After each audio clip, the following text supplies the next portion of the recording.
श्री सीतारामचंद्राभ्याम नमः। अभी तक हमने दूसरे अध्याय के 35वें श्लोक तक पाठ किया है। आज हम 36वें श्लोक से पढ़ने का प्रयास करते हैं। 36वां श्लोक है, अवाच्यवादांश्च बहुन वदिष्यन्ति तवाहिताः निंदस्तव सामर्थ्यम ततो दुखतरम नु किम। अर्थात तेरे बैरी लोग तेरे सामर्थ्य की निंदा करते हुए तुझे बहुत से न कहने योग्य वचन भी कहेंगे, उससे अधिक दुख और क्या होगा। जो तुम्हारे शत्रु लोग हैं, जो तुमसे दुम दबाकर भागते हैं, जिनकी पीठ तुमने कितनी बार देखी है, जो तुम्हारे आगे टिक नहीं सकते, वे लोग तुम्हारी बुराई करेंगे, तो ये सुनना कितना कठिन काम होगा। इसलिए हे पार्थ, तुम अस्त्र शस्त्र लेकर के खड़े हो जाओ, युद्ध के लिए तैयार हो जाओ। फिर क्या है, हतो वा प्राप्यसि स्वर्गम जित्वा वभोक्ष्यसे महीम् तस्मादुत्तिष्ठ कौन्तेय युद्धाय कृत निश्चय। अर्थात हतो अप्राप्यसि स्वर्गम, यदि तुम मारे गए तो तुम्हें स्वर्ग मिल जाएगा। भोक्ष्यसे महीम्, और यदि मर गए तो स्वर्ग मिल जाएगा, और जीत गए तो तुम्हें महीम अर्थात जमीन का जो राज्य का सुख भोगने को मिलेगा। इसलिए हे कुंती पुत्र अर्जुन, तुम ये सारे मन के द्वंद्व को नष्ट करके छोड़ करके युद्ध के लिए खड़े हो जाओ। कैसे खड़े हो जाओ, सुख दुखे समय कृत्वा लाभा लाभो जया जयो ततो युद्धाय युज्यस्व नैवं पापम अवाप्स्यसि। तुम जय पराजय लाभ हानि और सुख दुख को समान मान करके समझ करके, इनमें ना तो किसी प्रकार का लाभ है, नहीं किसी प्रकार की हानि है, इस प्रकार का मान करके युद्ध के लिए तुम खड़े हो जाओ। हार हो चाहे जीत हो, तुम युद्ध के लिए खड़े हो जाओ। इस प्रकार युद्ध तुम करोगे तो तुम्हें पाप नहीं लगेगा। ऐसा ते विहिता सांख्ये बुद्धिर्योगे तुमां शृणु बुद्धिया युक्तया पार्थ कर्म बंधम प्रहस्यसि।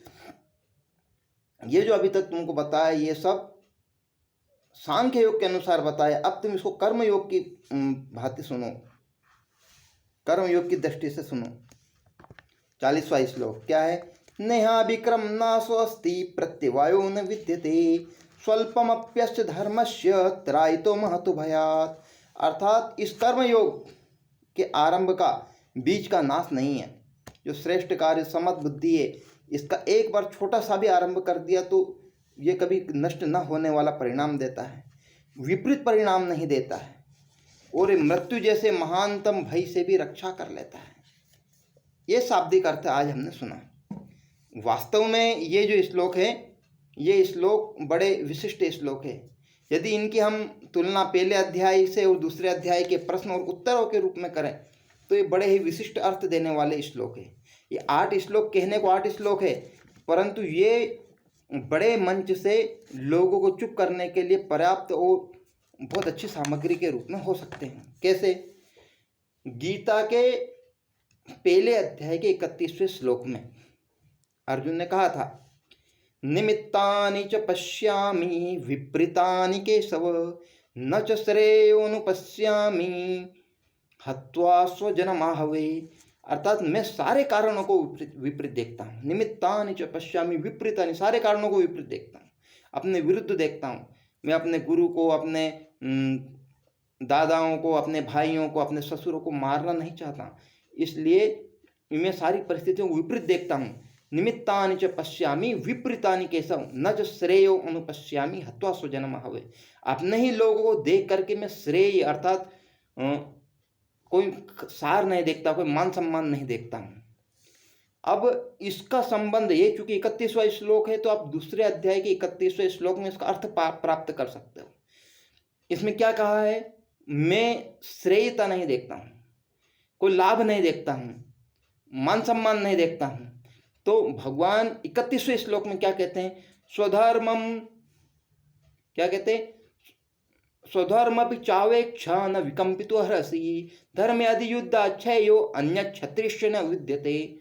स्वधर्मपि चावेक्षा, मतलब तुम्हारे धर्म को देखते हुए, स्वधर्मपि चावेक्षा न विकम्पितो हरसि, तुम्हें तो हिलने की जरूरत नहीं, तुम्हें किसी प्रकार के रोमांच की करने की जरूरत नहीं है, सीधे शस्त्र उठाओ और धनुष बाण चलाने के लिए तैयार हो जाओ।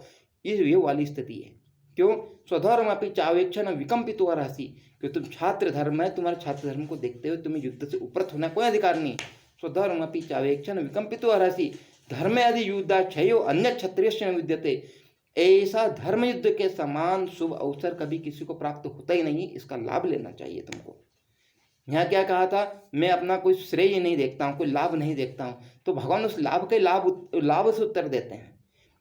पहले अध्याय के 31 में जो लाभ पूछा था, बोले मैं कोई लाभ नहीं देखता हूँ, उसी को दूसरे अध्याय के 31वें श्लोक में कहते हैं, बोले इससे श्रेष्ठतम कोई कर्म है ही नहीं। अच्छा, 32वें श्लोक में क्या कहा था?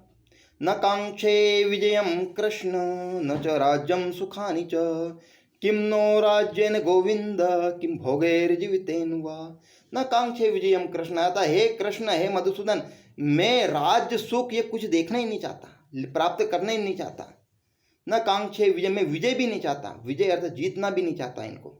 न कांक्षे विजयम कृष्ण, अर्थात मैं विजय को भी नहीं चाहता। न कांक्षे विजयम कृष्ण, और फिर आगे क्या थे? किम नो, अच्छा, मैं ये किसी प्रकार का राज्य सुख धन लाभ ये कुछ भी नहीं चाहता।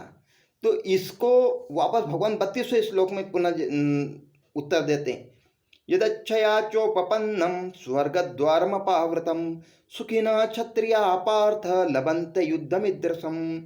अर्थात तुम विजय नहीं चाहते थे नहीं, यहाँ पे उन्होंने क्या बोला था? न कांक्षे विजयम कृष्ण, मैं विजय नहीं चाहता, मैं जीत नहीं चाहता, मैं राज्य नहीं चाहता।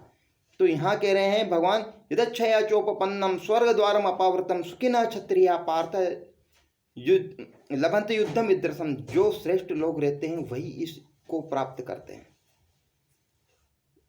अर्थात ये अचानक खुले हुए स्वर्ग के समान है, ये कोई सामान्य बात नहीं है। जय श्री राम। यदच्छया चोपन्नम, यदा अचानक जैसे स्वर्ग के द्वार खुल जाते उसके समान है। जैसा जैसा प्रश्न पूछे थे वैसे वैसे उत्तर इन 8 श्लोकों में देते हैं। और क्या पूछते हैं? एतान्न हन्तुमिच्छामि, कौन सा? 35वां श्लोक पहले अध्याय का। एतान्न हन्तुमिच्छामि धरणतोपि मधुसूदन अपि त्रिलोक्य राज्यस्य हेतोः किं नु मयि कृते। मैं तीनों लोकों के राज्य के लिए भी इन सबको, अपने भाई बंधुओं को मारना नहीं चाहता। अच्छा, मारना नहीं चाहते। और क्या? कथम न गेयमस्माभिः पापादस्मान् निवर्तितुं कुलक्षय कृतं दोषं प्रपश्यद्भिर्जनार्दन। अर्थात मैं इनको मारना ही नहीं चाहता। अहोबत, ये कितना बड़ा पाप, अहोबत मत पापम कर्तुं व्यवसिता वयम यद राज्य सुख लोभे न हंतुम स्वजनम उद्धता। अर्थात हम कितना महानतम पाप करने वाले थे। भगवान पुनः बोलते हैं इसी को 38वें श्लोक में, सुख दुखे समय कृत्वा लाभा लाभो जय जयो ततो युद्धा युज्यस्व पापम अवाप्स्यसि नैवम पापम अवाप्स्यसि। वहाँ पर पाप की बात करें तो यहाँ पर भी पाप की बात की। बोले वहाँ अर्जुन कह रहे हैं, बोले हम कितना महानतम पाप करने जा रहे हैं। तो भगवान कह रहे, बोले सुख और दुख में तुम समान होकर के तुम्हें कोई लाभ भी नहीं हो रहा, हानि भी नहीं हो रही है, पर तुम क्षत्रिय हो इसलिए कर्तव्य कर्म करने के लिए कर्म कर रहे हो। इस प्रकार से काम करो, तुम्हें पाप नहीं लगेगा।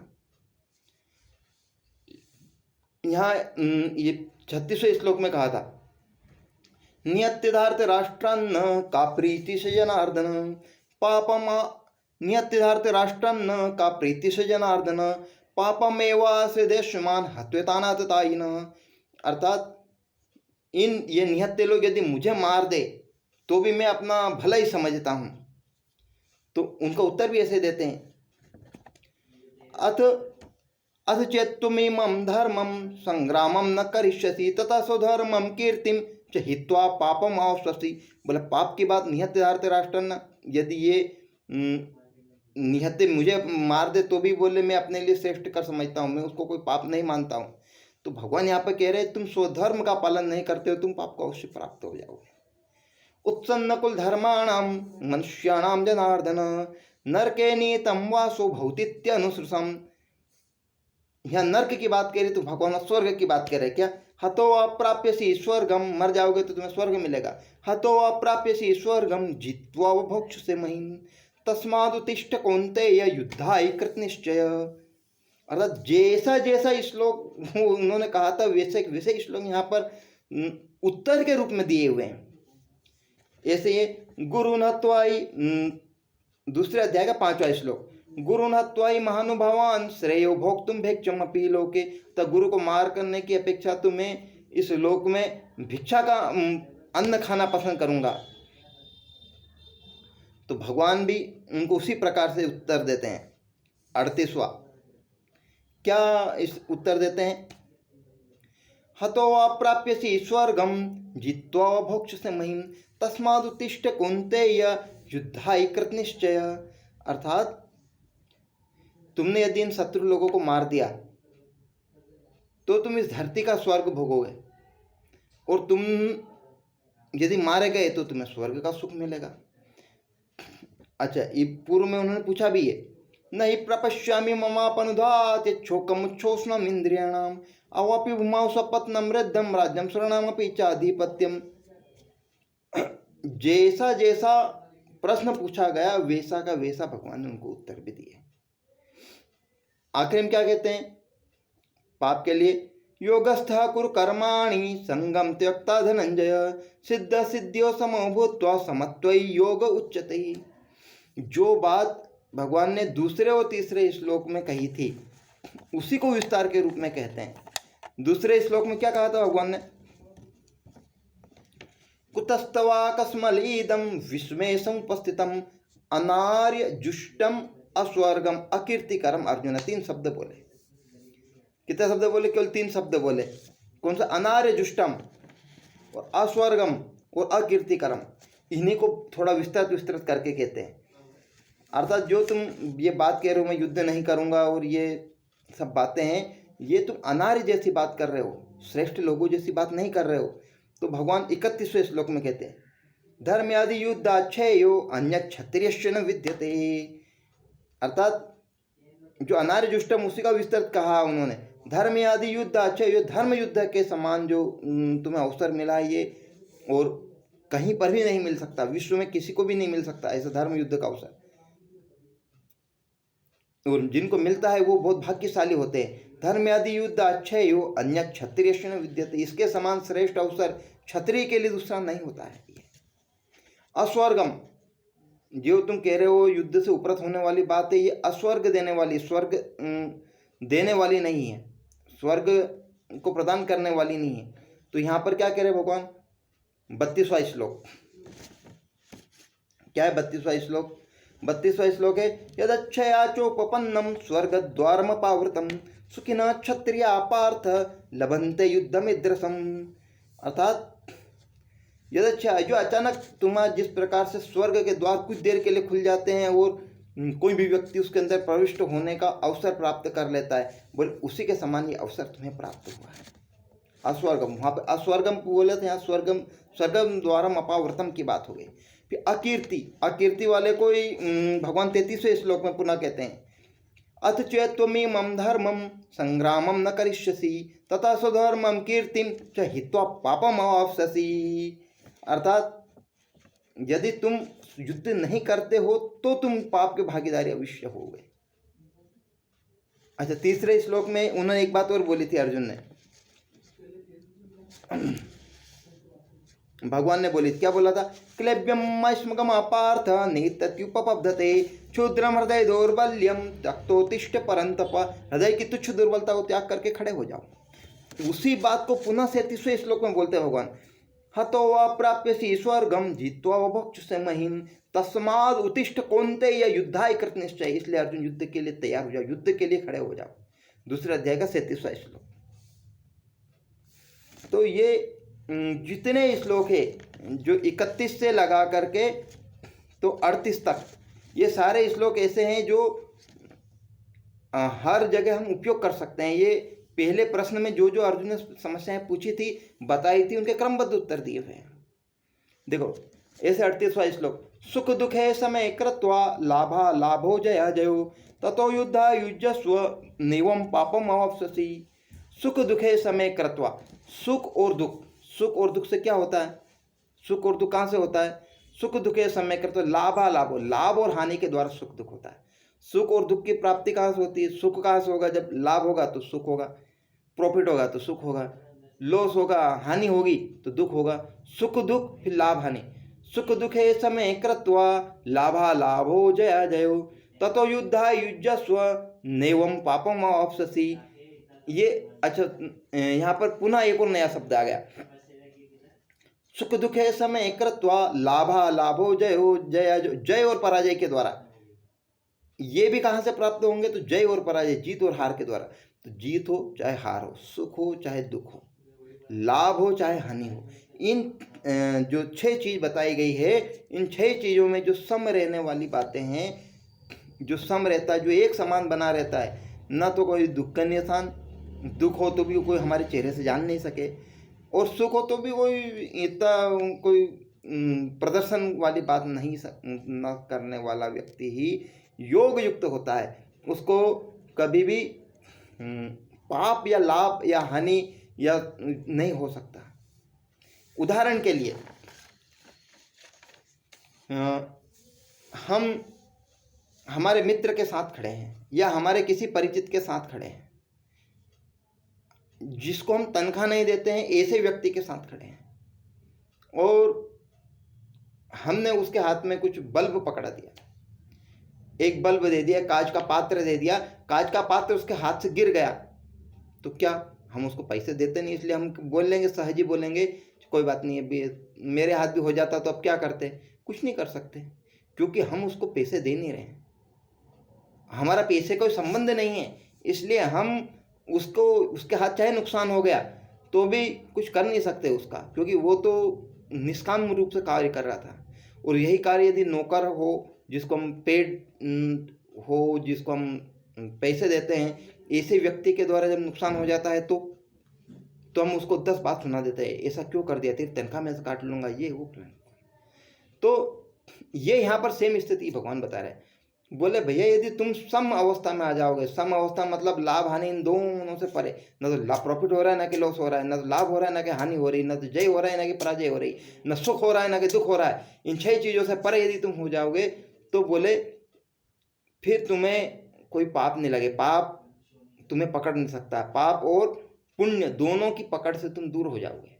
पाप और पुण्य की पकड़ से यदि तुमको दूर होना है तो उसके लिए क्या करना पड़ेगा, तो समबुद्धि होना पड़ेगा। समबुद्धि यहाँ पर भगवान जो गीता के अनुसार है, गीता के अनुसार समबुद्धि होना ही प्रभु को प्राप्त करना, अमृत को प्राप्त करना, केवलत्व को प्राप्त करने का प्रथम सोपान है। उसके द्वारा वो सारी चीज़ें प्राप्त हो जाती है।